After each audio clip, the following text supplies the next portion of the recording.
My name's Edward Higgs and I work in the History Department at the University of Essex.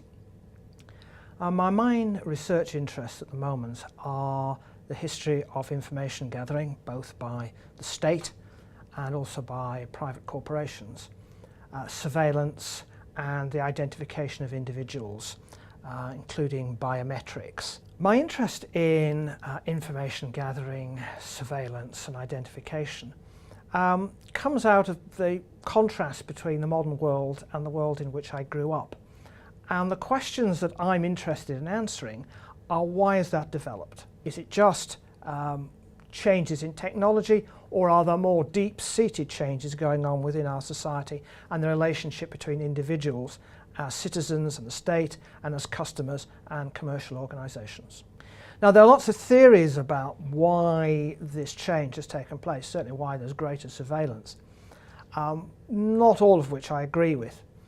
So what I've tried to do is to look at the history of how people are identified as citizens, as consumers, and also as private individuals signing documents and that sort of thing, over time, to see how these have changed. I mean, obviously one of the main forms of surveillance which goes on in our society today is CCTV. But there's also a problem now that CCTV is being linked up to facial recognition software. So it's not just a question of here's a large number of people walking down the street, it's that, oh, that is Edward Higgs taking part in a demonstration walking down the street. Or is it Edward Higgs walking down the road in the middle of a demonstration? Or is it Edward Higgs who's walking past the demonstration because he wants to get across the road to get to a bank? And how are those distinctions made? The first sort of impact I think this work on information gathering, surveillance and biometrics has is that it helps people to put their work into some sort of context. And I've been talking to members of the general public, students, but also to vendors of biometric information about the history of biometrics and information gathering. And they're quite receptive to discussing these things in terms of historical development, because one thing they're very conscious of is that different biometrics work in different cultural settings.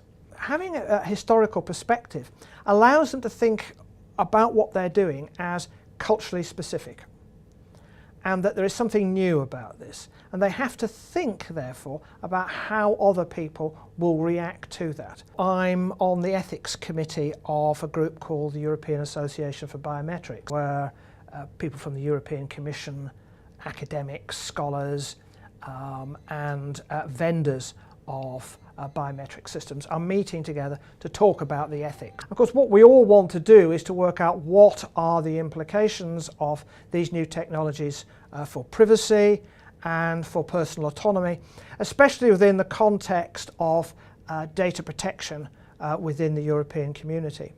And I'm also involved in other organisations. There's a thing called a COST initiative, which is a body which is set up by the European Union to actually advise them on the social implications of the introduction of biometrics. And I'm on the ethics committee of that body, which meets to discuss what are the limits to biometrics, what can be done, what can't be done.